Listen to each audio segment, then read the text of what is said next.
கிறிஸ்துவுக்குள் அருமையான சகோதர சகோதரிகள் சிறு பிள்ளைகள் அனைவருக்கும் உயிர்த்தெழுந்த நம்முடைய ஆண்டவராகிய இயேசு கிறிஸ்து நாமத்தினால் இந்த அருமையான கருத்தினாலே உங்கள் யாவருக்கும் என்னுடைய வாழ்த்துதலை உளமாற சொல்லிக் கொள்வதில் மிக்க மகிழ்ச்சி அடைகிறேன்.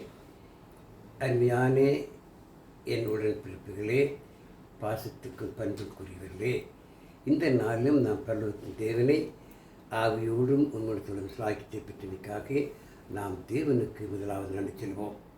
இப்பொழுதும் கூட நாம் தேவனுக்கு மகிமையாக இந்த கர்த்தர் தொழிலை துவக்கமாக நம்முடைய பாடல் புத்தகத்தில் 206வது பாடலை நாம் உற்சாகத்தோடு பாடுவோம்.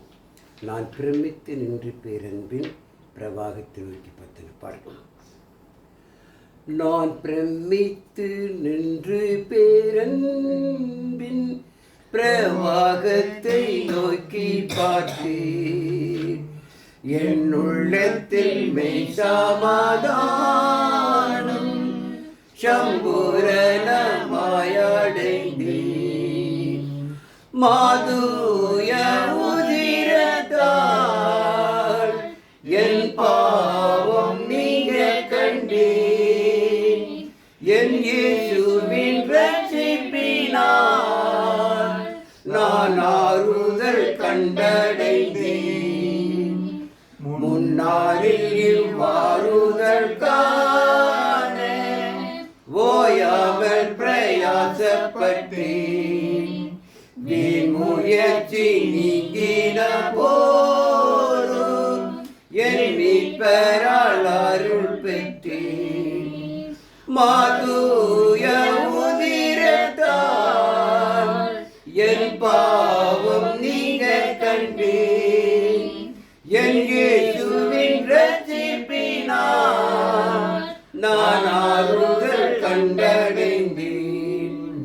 தம் கிருபை என் மீது வைத்து தம் ரட்சிப்பை வழங்கினார்.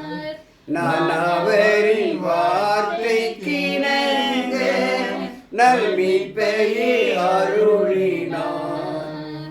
மாதுய உதிரத்தால் என் பாவம் நீங்க கண்டேன், இயேசுவின் ரட்சிப்பினால் நான் ஆறுதல் கண்டடைந்தேன். என் நேரமும் புண்ணியராத என் பக்கத்தில் விளங்குவார். தம் முகத்தின் அருள் பிரகாசம் என் பேரினில் வீச செய்வார். மாதுய உதிரத்தால் என் பாவம் நீங்க கண்டேன், இயேசுவின் ரட்சிப்பினால் நான் ஆறுதல் கண்டடைந்தேன். நாம் யாவரும் கண்களை மூடி பரலோகத்தின் தேவனை நோக்கி நாம் ஜெபம் செய்வோம். நம்முடைய துவக்க ஜெபத்தை சகோதரர் ரமேஷ் நமக்கு நடத்தி உதவி செய்வார். ஜெயிப்போம். பரலோகத்திற்கும் எங்கள் அன்பின் பிதாவே, இந்த கத்துதிக்கும் சோதிக்கும் பிதாவே, இந்த நாளிலையும் கூட பிதாவே, நாங்கள் இன்று மாலை வேளையில் உண்மை தொழுது கொள்ள நடந்த ஒரு பாய்த்தி தந்தமைக்காக கோடான கோடி சோத்திரங்களை ஏடிக்கும் பிதாவே. இன்று கூடுகின்ற கூட்டமானது இன்னும் அநேக பேருக்கு பிரோஜனமாக மாட்டித்தர வேண்டுமா ஜெயிக்கும் பிதாவே. இன்று நாங்கள் வீடியோ எடுக்கக்கூடிய ஒளிபரப்பை பார்க்கக்கூடிய அனைவரும் உம்மை சத்தியத்தை நன்கு அறிந்து அதன் மூலியமாக உம்மை சத்தியத்தை கேட்டு என்றும் நாங்கள் உம்மை விட்டு பிரியக்கூடிய அளவுக்கு நீதாமே எங்களுக்கு நல்லதொரு வசனத்தை நன்கு அறியக்கூடிய அளவுக்கு நல்லதொரு ஞானத்தையும் அறிந்து ஆசீர்வதிக்கின்ற ஜெயிக்கும் விதவி. எல்லா விதமான சோதனை காலத்திலும் எல்லா விதமான ஆபத்து காலத்திலும் நீதாமே எங்களோட எங்களை வழிநடத்தி வேண்டுமா ஜெயிக்கிறோம். யாவருக்கும் இயேசு நாமத்தில் ஜெயிக்கும் சின்னப்பிதாவே. எனக்கு அன்பார்ந்தே, இந்த அருமையான கத்தினாலே உங்களோடு கூட கத்திர வசனத்தை தியானிக்கத்தக்க பரலோகத்து தேவன் எனக்கு இந்த வாய்ப்புகளை தந்திருக்கின்றார். எனக்கு அன்பார்ந்த உலகத்திலே கத்திர சபையை பற்றிய ஒரு நல்ல தீர்மானம், ஒரு நல்ல முடிவு அநேகர்களை தெரிந்து கொள்ள முடிவதில்லை. ஏதோ ஒரு சபைக்கு போகிறோம் என்ற ஒரு எண்ணத்திலே இருந்து கொண்டிருக்கிறார்கள். கர்த்தர் சபை, கிறிஸ்துவ சபை என்பது இந்த உலக பிரகாரமாக இருக்கிற மற்ற பிரிவினை குற்றத்தை போல அல்ல. இது தேவனால் உலக தோற்றத்துக்கு முன்னவே ஏற்படுத்தப்பட்டு அவரால் தீர்மானிக்கப்பட்டு அவர் உள்ளத்திலிருந்து உருவாக்கப்பட்ட ஒரு அருமையான மார்க்கம். இந்த சபையை குறித்து நாம் தெளிவாக தெரிந்து கொள்ள வேண்டும். இந்த வேளையில் நாம் அதற்காக வாசிக்க வேண்டிய வேத பகுதி எபேசியர் 1ஆம் அதிகாரம் 13 23 வரை நான் வாசிக்க கேட்கலாம். எபேசியர் 1ஆம் அதிகாரம்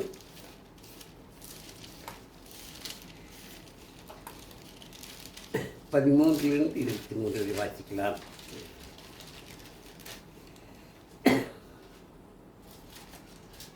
இருநூற்றி 64ஆம் பக்கம் புதிய ஏற்பாட்டிலே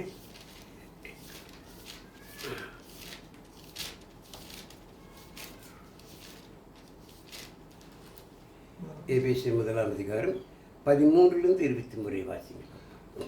நீங்களும் உங்கள் ரட்சிப்பின் சுவிசேஷமாகிய சத்திய வசனத்தை கேட்டு விசுவாசிகளான போது வாக்குத்தத்தம் பண்ணப்பட்ட பரிசுத்த ஆவியால் அவருக்குள் முத்திரை போடப்பட்டீர்கள்.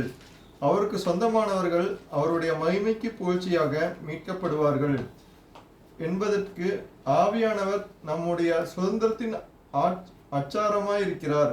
ஆனபடியினாலே கர்த்தராகிய இயேசுவின் மேலுள்ள உங்கள் விசுவாசத்தையும் பரிசுத்தவான்கள் எல்லார் மேலும் உள்ள உங்கள் அன்பையும் குறித்து நான் கேள்விப்பட்டு இடைவிடாமல் உங்களுக்காக ஸ்தோத்திரம் பண்ணி என் ஜெபங்களில் உங்களை நினைத்து நம்முடைய கர்த்தராகிய இயேசு கிறிஸ்துவின் தேவனும் மகிமையின் பிதாவுமானவர் தம்மை நீங்கள் அறிந்து கொள்வதற்கான ஞானத்தையும் தெளிவையும் அளிக்கிற ஆவியை உங்களுக்கு தந்தள்ள வேண்டும் என்றும் தாம் நம்மை அழைத்ததினாலே நமக்கு உண்டாயிருக்கிற நம்பிக்கை இன்னதென்றும் பரிசுத்தவான்களிடத்தில் தமக்கு உண்டாயிருக்கிற சுதந்திரத்தினுடைய மகிமையின் ஐஸ்வர்யம் இன்னதென்றும் தாம் கிறிஸ்துவை மறுத்தொர்ந்து எழுப்பி அவரிடத்தில் நடப்பித்த தமது பலத்த சத்துவத்தின் வல்லமைப்படியே விசுவாசிகளாகிய நம்மிடத்திலே காண்பிக்கும் தம்முடைய வல்லமையின் மகா மேன்மையான மகத்துவம் இன்னதென்றும் நீங்கள் அறியும்படிக்கு அவர் உங்களுக்கு பிரகாசமுள்ள மனக்கண்களை கொடுக்க வேண்டும் என்றும்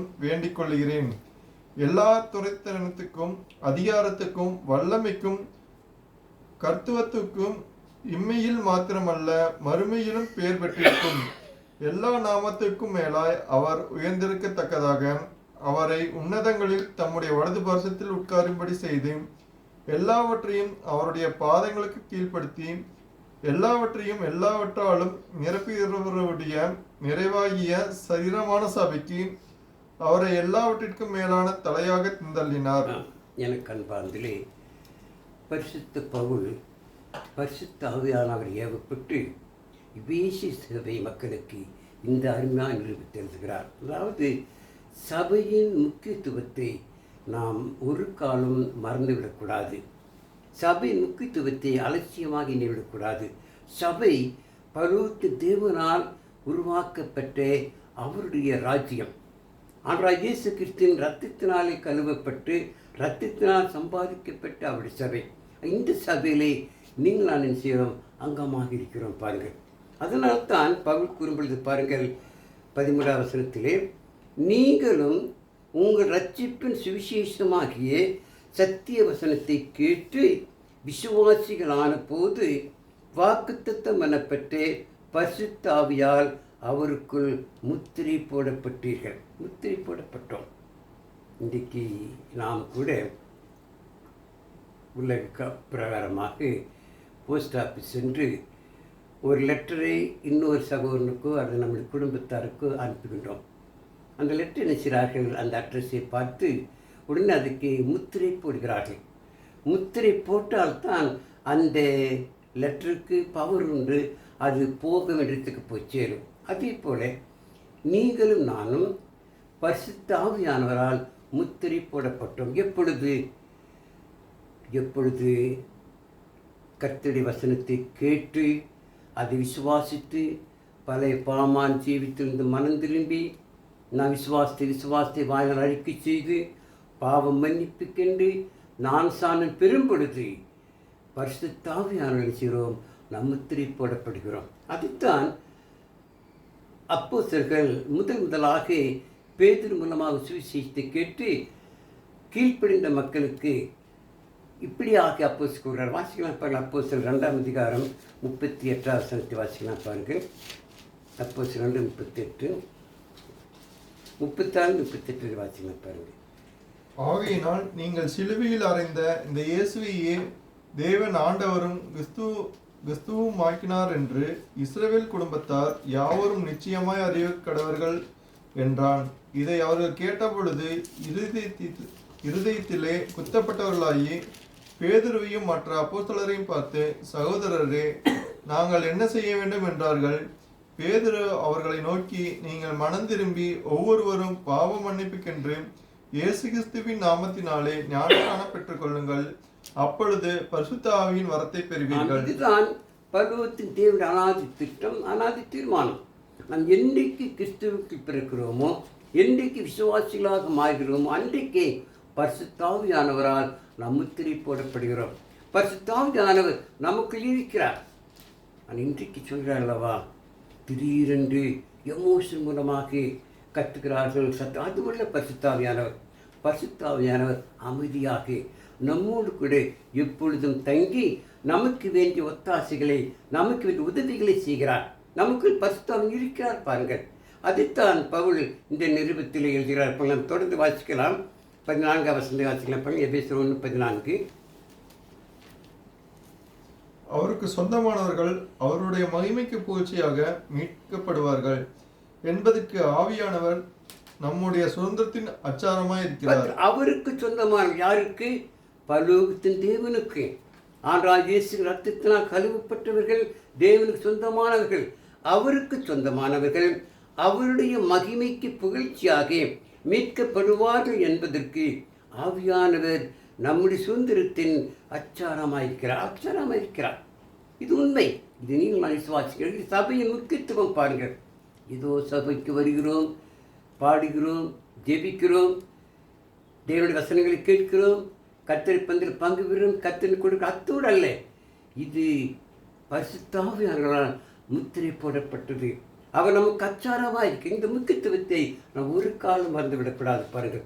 அது தொடர்ந்து பவுல் சபையாருக்கு எழுதும் பொழுது பாருங்கள், ஆனப்படியினாலே இப்படி நீங்கள் ஆவியார் அச்சாரமாக்கப்பட்டபடியினால், பரிசுத்தால் முத்திரை போடப்பட்டபடியினால் என்ன செய்கிறார்? ஆகையினாலே கர்த்தராகிய இயேசுவின் மேலுள்ள உங்கள் விசுவாசத்தையும் பரிசுத்தவான்கள் எல்லார் மேலும் உள்ள உங்கள் அன்பையும் குறித்து நான் கேள்விப்பட்டு இதை விடாமல் உங்களுக்காக ஸ்தோத்திரம் பண்ணி என் ஜெபங்கள் உங்களை நினைத்து, நம்முடைய கர்த்தராகிய இயேசு கிறிஸ்துவின் தேவனும் மகிமையின் பிதாவுமானவர் தம்மை நீங்கள் அறிந்து கொள்வதற்கான ஞானத்தையும் தெளிவையும் அளிக்கிற ஆவியை உங்களுக்கு தந்தரல வேண்டுமென்றும், தாம் நம்மை அழைத்ததினாலே நமக்கு உண்டாயிருக்க நம்பிக்கை இன்னதென்றும், பரிசுத்தவான்களிடத்தில் தமக்கு உண்டாயிருக்கிற சுதந்திரத்தினுடைய மகிமை ஐஸ்வர்யம் இன்னதென்றும், தாம் கிறிஸ்துவின் மரித்தொழுந்து எழுப்பி அவ்விடத்தில் நடப்பித்த தமது பலத்த சத்துவத்தின் வல்லமையின்படியே விசுவாசிகளாகிய நம்மிடத்திலே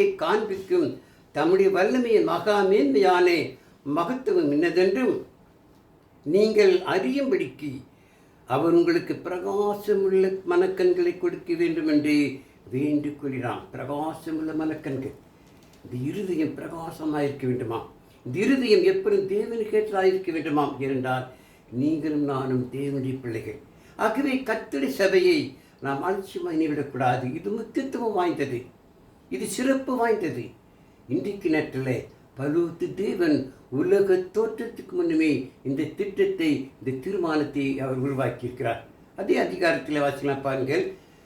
எபேசியர் 1ஆம் அதிகாரம் 4 முதல் 6 வரை வாசிக்கலாம். எபேசியர் 1ஆம் அதிகாரம் 4 முதல் 6 வரை. தமக்கு முன்பாக நாம் அன்பில் பரிசுத்தமுள்ளவர்களும் குற்றமில்லாதவர்களுமாய் இருப்பதற்கு அவர் உலக தோற்றத்துக்கு முன்னே கிறிஸ்துவுக்குள் நம்மை தெரிந்து கொண்டபடியே பிரியமானவருக்குள் தாம் நமக்கு தந்தல்ல தம்முடைய கிருபையின் மகிமைக்கு புகழ்ச்சியாக தம்முடைய தயவுள்ள சித்தத்தின்படியே நம்மை இயேசு கிறிஸ்து மூலமாய் தமக்கு சுவிகார புத்திரராகும்படி முன்குறித்திருக்கிறார். தேவனுடைய திட்டம், தேவனுடைய தீர்மானம். ஏதோ நாம் அலட்சியம் விடக்கூடாது என்னடா அல்ல. தேவனாதி தீர்மானம் பாருங்கள். உலக தோற்றத்திற்கு முன்னமே, உலகத்தை உண்டாக்குவதற்கு முன்னமே தேவன் செய்தார். தம்முடைய குமாரன் மூலமாகத்தான் ஜனங்களை நம்மிடத்தில் சேர்க்க முடியும் என்பதை அவர் திட்டம் போட்டு இயேசு கிறிஸ்துவை நமக்காக சிலுவையில் என்ன செய்தார், அறைய வைத்தார். ஆகவே பாருங்கள், நாம் தொடர்ந்து வாசிக்கலாம். தமக்கு முன்பாக நாம் அன்பில் பரிசுத்தமுள்ளவர்களும் குற்றமில்லாதவர்களுமாய் இருப்பதற்கு அவர் உலக தோற்றத்துக்கு முன்னமே கிறிஸ்துவுக்கு நம்மை தெரிந்து கொண்டபடியே. நாம் அன்பில் பரிசுத்தமுள்ளவர்களாகி, பழுதற்றவர்களாக, கரையற்றவர்களாக, பரிசுத்தவர்களாக இருப்பதற்கு பரிசுத்த தேவன் இயேசு கிறிஸ்துவை உலக தோற்றத்துக்கு முன்னமே முன்குறித்திருக்கிறார். இயேசு கிறிஸ்து மூலமாகத்தான் நாம் பரலோகத்துக்கு செல்ல முடியும் என்பதை அவர் திட்டம் வகித்து இயேசுவின் உலகத்துக்கிறார். அதனால்தான் யோவான் 3:16 வாசிக்கிறோம். அது மனப்பாடமாக நாம் சொல்லணும். தேவன் தம்முடைய ஒரே பேரான குமாரனை விசுவாசிக்கிற எவனோ அவன் கெட்டு போகாமல் நித்திய ஜீவனை அடையும்படிக்கு அவரை தந்தருளி இவ்வளவாக இருக்கு. எவ்வளவு பெரிய அருமையான திட்டம் பாருங்கள். இயேசு கிறிஸ்து மூலமாகத்தான் நீங்கள் நானும் நித்திய ஜீவனை பெற்றுக்கொள்ள. எப்படி? சபையின் மூலமாக. சபைக்குள் அங்கமானால்தான் அந்த நித்திய ஜீவனை பெற்றுக்கொள்ள முடியும். சபை என்பது இயேசு கிறிஸ்துவின் ரத்தத்தினால் சம்பாதிக்க ஒரே ஒரு சபை. அதனால்தான் கிறிஸ்துவின் சபை என்று பரிசுத்த ஆவியானவர் எழுதியிருக்கிறார். இந்த சபை குறித்துத்தான் நாம் ஒவ்வொரு முக்கியத்துவமாக இருக்க வேண்டும், அலட்சியம் செய்யக்கூடாது. நாம் தொடர்ந்து வாசிக்கலாம் பாருங்கள். அதே எபேசியர் 1 அதிகாரத்துக்கு திருப்புவோம்.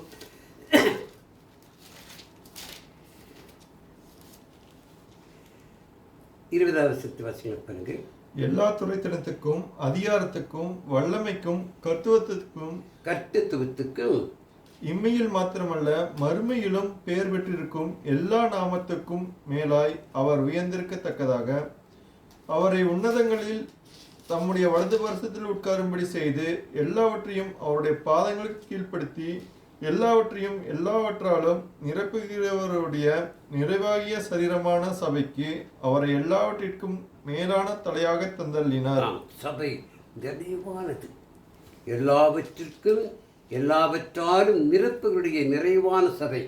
இந்த நிறைவான சபை இயேசு கிறிஸ்துவின் ராஜ்யமாக இருக்கிறது, இயேசு கிறிஸ்துவின் சரீரமாக இருக்கிறது.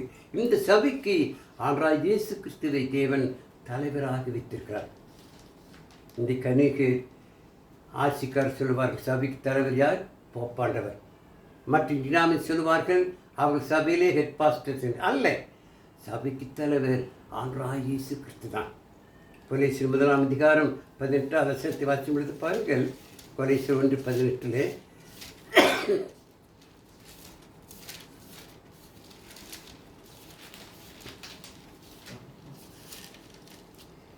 கொலேசியர் 225 பக்கம். அவரே சபையாக சரீரத்துக்கு தலையானவர், எல்லாவற்றிலும் முதல்வராய் இருக்கும்படி அவரே ஆதியும் மருத்துவருந்து எழுந்த முதற் பேருமானவர். அவரே நான் ஆண்டவராகிய இயேசு கிறிஸ்துவே சபைக்கு தலைவராயிருக்கிறார். ஆகவேதான் இந்த கிறிஸ்து சபைய தலைவராகக்கூடிய அவருடைய சபையிலே நீங்கள் அங்கமாயிருப்பது நமக்கு கிடைத்த ஒரு பெரிய சுவாட்சியை பாருங்கள். கிறிஸ்துவ ஜீவியம், கிறிஸ்துவம் என்பது மதம் அல்ல, இது ஒரு மார்க்கம். மார்க்கம் என்றால் நீங்கள் நான் பரலோகத்துக்கு செல்வதற்கான வழி. யோவான் 14 அதிகாரம் 6வது வசனத்தை நாம் நினைவு கூறும்பொழுது பாருங்கள். அவர் என்ன சொல்ற? ஆண்டவராகிய இயேசு கிறிஸ்து நானே வழியும் சத்தியமும் ஜீவனுமாயிருக்கிறேன், என்னால் என்று ஒருவனும் பிதான் தருவார். நான் இயேசு கிறிஸ்து வழியாக மார்க்கமாக இருக்கிறார். இந்த மார்க்கத்தை ஆண்டவராகிய இயேசு கிறிஸ்து நமக்கு எப்படி கொடுத்தார்? இந்த மார்க்கத்தை நமக்கு தருவதற்காக தம்மையே ஜீவ பலியாக ஒப்பு கொடுத்தார்.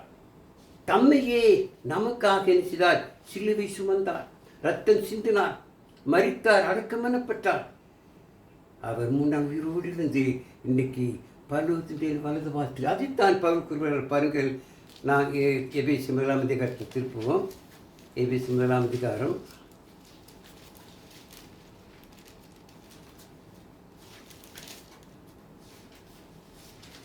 22 வாசிக்கலாம் பாருங்கள்.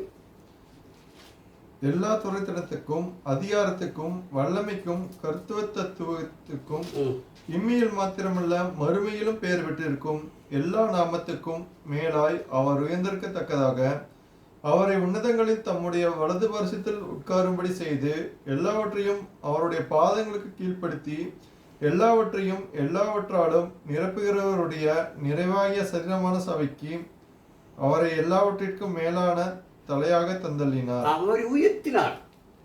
ஏன் அவரை உயர்த்தினார்? அவர் தேவனுக்கு கீழ்ப்படிந்தார். தேவ சித்தத்திற்கு கீழ்ப்படிந்து தம்மை தாமே சிறுவில் ஒப்புக் கொடுத்தினார்.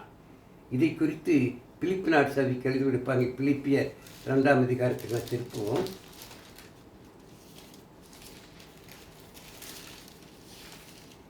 பிலிப்பியர் 2ஆம் அதிகாரம் 6 முதல் 11 வாசிக்கலாம் பாருங்க. அவர் தேவனுடைய ரூபமாய் இருந்தும் தேவனுக்கு சமமாய் இருப்பதை கொள்ளையாடின பொருளாக எண்ணாமல் தம்மை தாமே வெறுமையாக்கி அடிமையின் ரூபம் எடுத்து மனுஷ சாயலானார். அவர் மனுஷ ரூபமாய் காணப்பட்டு மரண பரியந்தம், அதாவது சிலுவையின் மரண பரியந்தமும் கீழ்ப்படிந்தவராகி தம்மை தாமே தாழ்த்தினார். ஆதலால் தேவன் எல்லாவற்றிற்கும் மேலாக அவரை உயர்த்தி இயேசுவின் நாமத்தில் வானோர் பூதலத்தோர் பூமியின் கீழானோருடைய முழங்கால் யாவும் முடங்கும்படிக்கு பிதாவாய தேவனுக்கும் மகிமையாக இயேசு கிறிஸ்து கர்த்தர் என்று நாவுகள் யாவும் அறிக்கை பண்ணும்படிக்கும் எல்லா நாமத்துக்கும் மேலான நாமத்தை அவருக்கு தந்தள்ளினார். எல்லா நாமத்துக்கும் மேலான நாமத்தையே தேவன் நம்முடைய இயேசு கிறிஸ்துவை இந்த பூமியிலே அனுப்பினார். எதற்காக?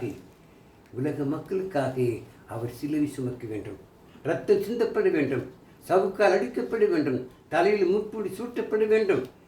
இது தேவனுடைய ராஜ திட்டம். இயேசு கிறிஸ்து கூட இதை அறிந்து ஒரு முறை என்ன செய்கிறார்? அப்போஸ்தலரோடு கூட சென்று அவர் ஒரு கல் எறிய தூரம் சென்று என்ன செய்கிறார்? அவர் முழங்கால் மண்டிட்டு ஜெபிக்கிறார். என்ன ஜெபிக்கிறார் பாருங்கள். பிதாவே, இந்த பாத்திரம் என்னை விட்டு நீங்குமானால் அது நீங்க செய்யும் என்று சொல்லி கேட்கின்றார். உமக்கு சித்தமானால் அவர் கெஞ்சி கண்ணீரோடு ஜெபிக்கின்றார். அவர் எப்படி ஜெபிக்கும் பொழுது அவருடைய உடம்பிலிருந்து அந்த இரத்த நாளங்கள் வெளியே வந்ததாம். அந்த அளவுக்கு உமக்கு சித்தமானால் இந்த பாத்திரம் என்னை விட்டு நீங்க கடவுது. என்ன பாத்திரம்? சிலுவை சுமக்க வேண்டும், தலையிலே முள்முடி சுற்றப்பட வேண்டும், சவுக்கால் இப்படிப்பட்ட ஒரு பெரிய ஒரு துயரமான காட்சியை என்னால் எப்படி தாங்க முடியும் என்று ஆனால் இயேசுக்கு ஜெபித்தார். ஆனால் தேவன் அந்த ஜெபத்தை கேட்கவில்லை. மாறாக இயேசுவை நமக்காக ஒப்புக் கொடுத்தார். அவர் சிலுவை சுமந்தார், தம்மை தாமே தாழ்த்தினார். அவர் தேவரூபமாயிருந்தும் தேவன் சமாயிருப்பதை கொள்ளையாடின பொருளாக என்ன நினைச்சார்? அவர் தம்மை தாமே தாழ்த்தி மனுஷரூபமாகி சிலுவையின் மரண பரிந்தமும் அவர் கீழ்ப்பட்டவராகி அவர் தேவனுக்கு பிரியமான தேவசித்து சொல்லி வைத்தார்.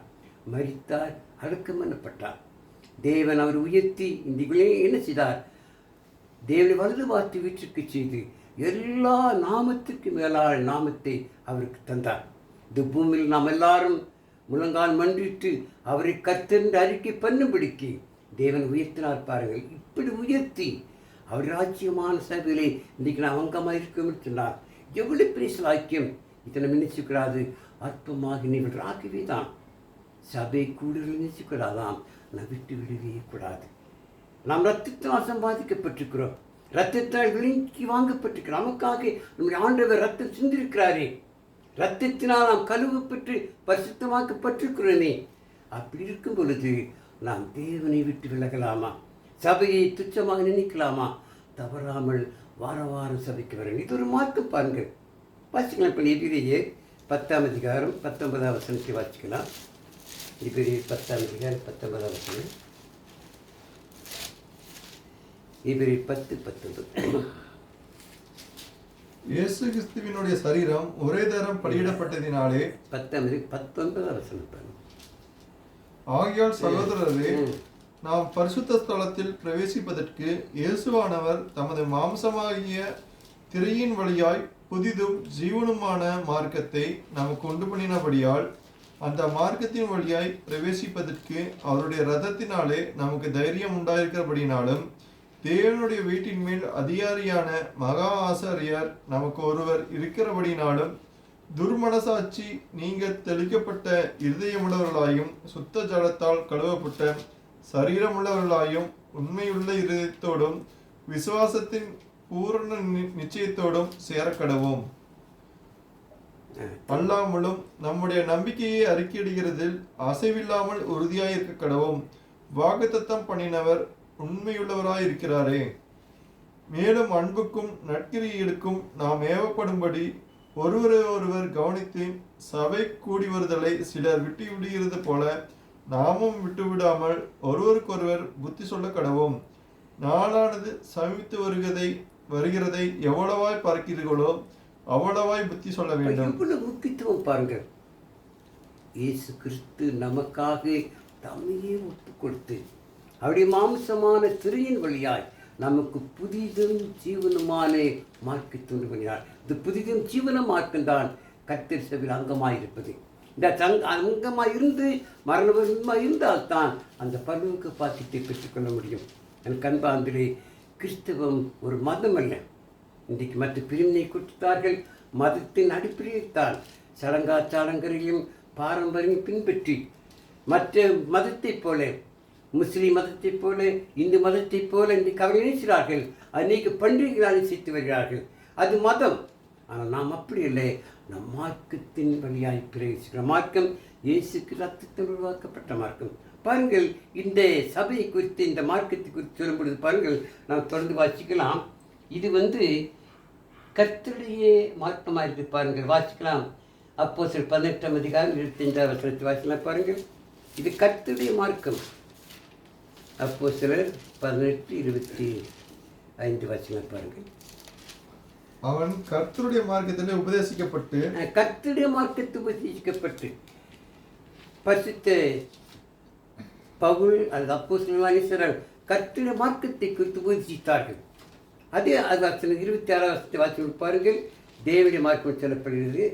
அவன் ஜெப ஆலயத்தில் தைரியமாய் பேசத் தொடங்கின போது ஆக்கிலாவும் பிரிஸ்கில்லாலும் அவன் பேசியதை கேட்டு அவனை சேர்த்து கொண்டு தேவனுடைய மார்க்கத்தை அதிக திட்டமாய் அவனுக்கு விவரித்து காண்பித்தார்கள். தேவனுடைய மார்க்கம், இது கர்த்தருடைய மார்க்கம், தேவனுடைய மார்க்கம். இது மதமல்ல அன்பார்களே. மற்றவர்கள் சொல்ல வேண்டும், நாம் கர்த்தர் சபையில் அங்கமாயிருப்பது தேவனுடைய ஜீவனுள்ள புதிதான மார்க்கம்.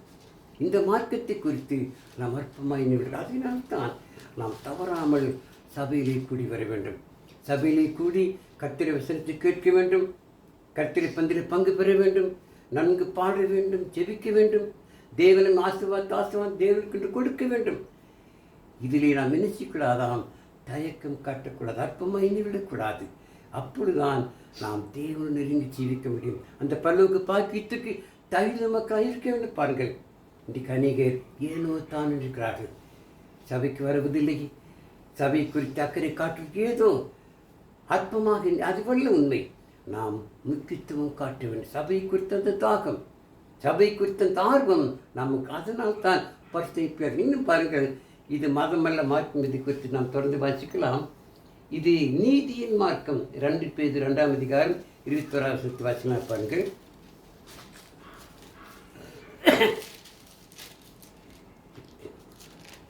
2 பேதுரு 2 அதிகாரம் 21 வசனம்.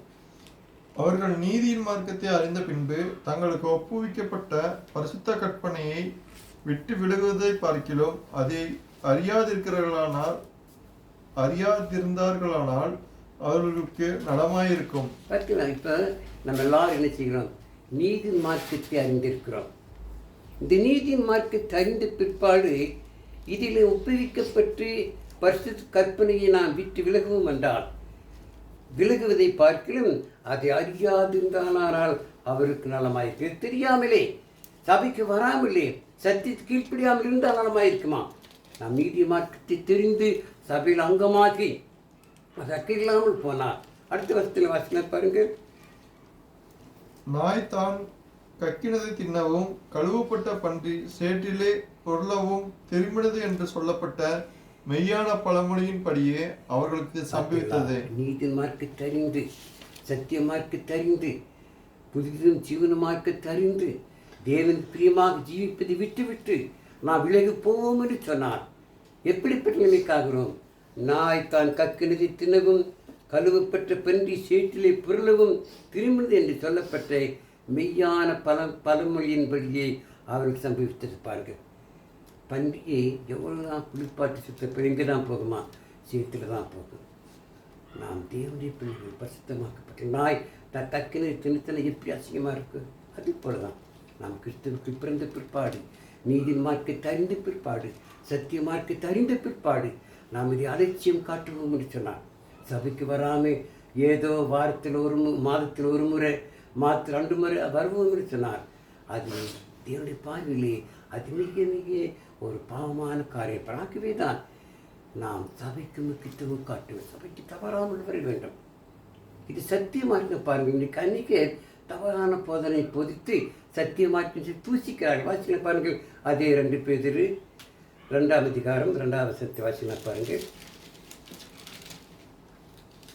அவருடைய கெட்ட நடக்கைகளை அநேகர் பின்பற்றுவார்கள், அவர்கள் நிமித்தம் சத்திய மார்க்கம் தூசிக்கப்படும். யார் நிமித்தம்?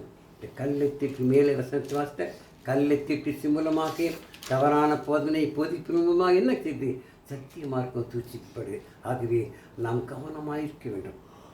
சபையை குறித்து அக்கறை காட்ட வேண்டும். தவறாமல் சபையில் வந்து கலந்து கொள்ள வேண்டும். அதனால் தான் அவரை இயேசு கிறிஸ்து மலை பிரசங்கத்தில் சொன்னார். மத்திய 6ஆம் அதிகாரம் 33ஆம் வசனத்திலே, முதலாவது தேவ ராஜ்யத்தையும் அவர் நீதியும் தேடுங்கள், அப்படி கூட உங்களுக்கு கொடுக்கப்படும். நிச்சயமாக முதலாவது நாம் தேவனை தேடும் பொழுது, முதலாவது நாம் தேவராஜ்யத்தை தேட நீதியை தேடும் பொழுது இவைகள் என்றால் நம்முடைய தேவைகள் எல்லாம். இதை உதாரணப்படுத்தும்படியாக எலியா தீர்க்கதரிசி ஒரு முறை என்ன செய்தார்? பஞ்சம் வந்து சாப்பாட்டு கூட வரையில்லாமல் என்ன செய்கிறார்? அவர் தவித்த பொழுது தேவன் எலியாவை, நீ சாரிபாத்தூருக்கு போ, அங்கு உனக்கு உதவி செய்யப்படும், அங்கு ஒரு விதவியை உனக்காக ஏற்படுத்தியிருக்கிறேன், அங்கு அவள் மூலமாக உனக்கு ஆகாரம் கொடுக்கப்படும் சொன்னார். வாசிக்கலாம் பாருங்க. 1 ராஜாக்கள் 17ஆம் அதிகாரத்திற்கு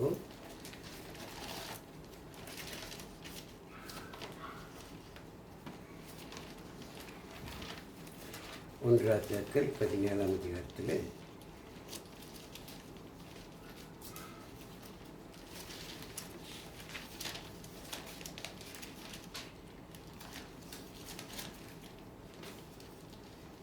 ஏழு வாசிகள் பாருங்கள். தேசத்தில் மழை பெய்யாதபடியினால் சில நாட்களுக்கு பின்பு அந்த ஆறு வற்றி போயிற்று. அப்பொழுது கர்த்தருடைய வார்த்தை அவனுக்கு உண்டாயிற்று. அவர், நீ எழுந்து சீதோனுக்கு அடுத்த சாரிபாத் ஊருக்கு போய் அங்கே தங்கியிரு. உன்னை பராமரிக்கும்படி அங்கே இருக்கிற ஒரு விதவிக்கு கட்டளையிட்டேன் என்றார். அப்படியே அவன் எழுந்து சாரிபாத்துக்கு போனான். அந்த பட்டணத்தின் ஒளிமுகவாசலுக்கு அவன் வந்தபோது அங்கே ஒரு விதவை விறகு பொறுக்கி கொண்டிருந்தாள். அவன் அவளை பார்த்து கூப்பிட்டு, நான் குடிக்கிறதுக்கு கொஞ்சம் தண்ணீர் ஒரு பாத்திரத்தில் எனக்கு கொண்டு வா என்றான். கொண்டு வர அவள் போகிற போது அவன் அவளை நோக்கி கூப்பிட்டு, கொஞ்சம் அப்பமும் உன் கையிலே எனக்கு கொண்டு வா என்றான். அதற்கு அவள், பானையில் ஒரு பிடி மாவும் களையத்தில் கொஞ்சம் எண்ணெயுமே அல்லாமல் என்னிடத்தில் ஒரு அடையும் இல்லை என்று உம்முடைய தேவனாய கர்த்தருடைய ஜீவனை கொண்டு சொல்கிறேன். இதோ நானும் என் குமாரனும் சாப்பிட்டு செத்து போக அதை எனக்கும் அவனுக்கும் ஆயத்தப்படுகிறதற்கு 2 விறகு பொறுக்குகிறேன் என்றாள். அப்பொழுது எலியா அவளை பார்த்து, பயப்படாதே, நீ போய் உன் வார்த்தையின்படி ஆயத்தப்படுத்து. ஆனாலும் முதலில் அதிலே எனக்கு ஒரு சிறிய அடையை பண்ணி என்னிடத்தில் கொண்டு வா. பின்பு உனக்கும் உன் குமாரனுக்கும் பண்ணலாம். கர்த்தர் தேசத்தின் மேல் மழையை கட்டளையும் இடும் நாள் மட்டும் பானையின் மா செலவழிந்து போவதும் இல்லை, கலசத்தின் எண்ணெய் குறைந்து போவதும் இல்லை என்று இஸ்ரவேலின் தேவனாய் கர்த்தர் சொல்கிறார் என்றார். இது நடந்து உண்மை. எலியா பசியோடு இருக்கும் பொழுது தேவன் எலியாவை, நீ சாரிபாத்திற்கு போ, அங்கு உன்னை பராமரிக்கும்படி நான் ஒரு விதவியை ஏற்படுத்துகின்றேன். அதே போல சாரிபாத்திற்கு போனான். அங்கு போன போது அவனுக்கு முன்பாக ஒரு விதவை என்ன செய்தார்? விறகு பொறுக்கி கொண்டிருந்தான். அந்த விதையினிடத்தில் சொல்கிறார், எனக்கு நீ போய் கொஞ்சம் தண்ணீர் கொண்டு வா என்று சொல்லி.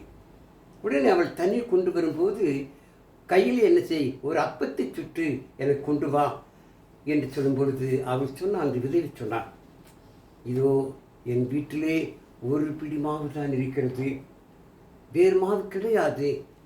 அந்த மாவை நான் அடைச்சி அப்பம் செய்து நானும் என் மகன் சாப்பிட்டு செத்து போகலாம் என்று சொல்லி நான் விறகு பொறுக்க வந்திருக்கிறேன் இதை தவிர எனக்கு வேறு வழி இல்லையே, நான் எப்படி உன்னை கடை கொண்டு விட முடியும் என்று சொல்லி அவர் சொன்ன பொழுது, இல்லையா, இல்லை நீ போ, முதலாவது அடையை நீ எனக்கு கொண்டு வந்து கொடு. அப்படி நீ கொண்டு வந்து கொடுத்தால் என்னாகும்? உன் பானையில் மாவு குறையாது, எண்ணெய் தீராது, மழை பெய்து செழிப்பான வருஷம் வரும் வரை ஒரு குறையும் இருக்காது சொல்லி எலியா சொன்ன போது அதை கேட்டு அதை விசுவாசித்து அந்த விதைவனை தொடர்ந்து வாசிக்கலாம். அதே போல அவள் கொண்டு வந்து கொண்டிருப்பார்கள். அவள் போய் எலியாவின் சொற்படி செய்தால் அவளும் இவனும் அவள் வீட்டாரும் அநேக நாள் சாப்பிட்டார்கள். கர்த்தர் எலியாவை கொண்டு சொன்ன வார்த்தையின்படியே பானையிலே செலவழிந்து போகவும் இல்லை, கலசத்தின் எண்ணெய் குறைந்து போகவும் இல்லை. பார்த்து எவ்வளவு பெரிய அற்புதம் பாருங்கள். ஆகவேதான் முதலாவது தேவனுடைய வார்த்தைக்கு நாம் கீழ்ப்படிய வேண்டும். எலியா சொன்னபடி அவள் பசிக்கு கவலைப்படவில்லை, தன் மகனை குறித்து கவலைப்படவில்லை. எலியா சொன்ன வார்த்தைக்கு கேட்டு முதலாவது ஒரு அடையை கொண்டு வந்து எலியா கொடுத்த பொழுது எலியா சொன்னது போல செழிப்பான வருடம் வரும் வரை அவர்கள் வீட்டிலே பானையிலே மாவு குறையவில்லை, எண்ணெய் தீரவில்லை, சந்தோஷமாக சாப்பிட்டு எல்லாரும் மனமளித்திருந்தார்கள். அதே போல அறிவார்களே, நாம் சபையின் விளக்கரை காட்ட வேண்டும்.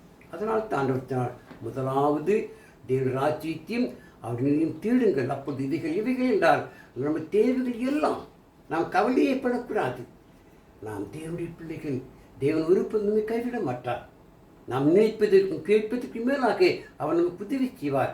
அப்படி நாம் தேவனுக்கு பயந்து சபைக்கு முக்கியத்துவம் காட்டும் பொழுது நல்லா பாட வேண்டும், ஜெபிக்க வேண்டும், கர்த்தருடைய வசனத்தை அவரோடு கேட்க வேண்டும். பாருங்கள், கர்த்தருடைய வசனத்தை கேட்கக்கூடாதபடிக்கு பிரபஞ்ச தேவன் செய்வான், நம்முடைய மனக்கண்களை குருடாக்கி விடுவான்.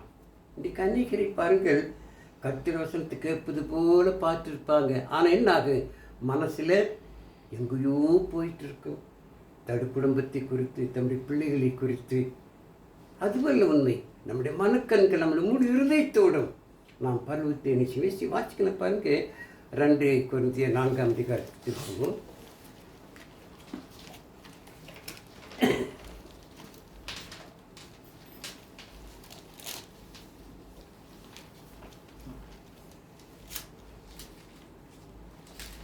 ரெண்டு கொரிந்தியர் 4ஆம் அதிகாரம்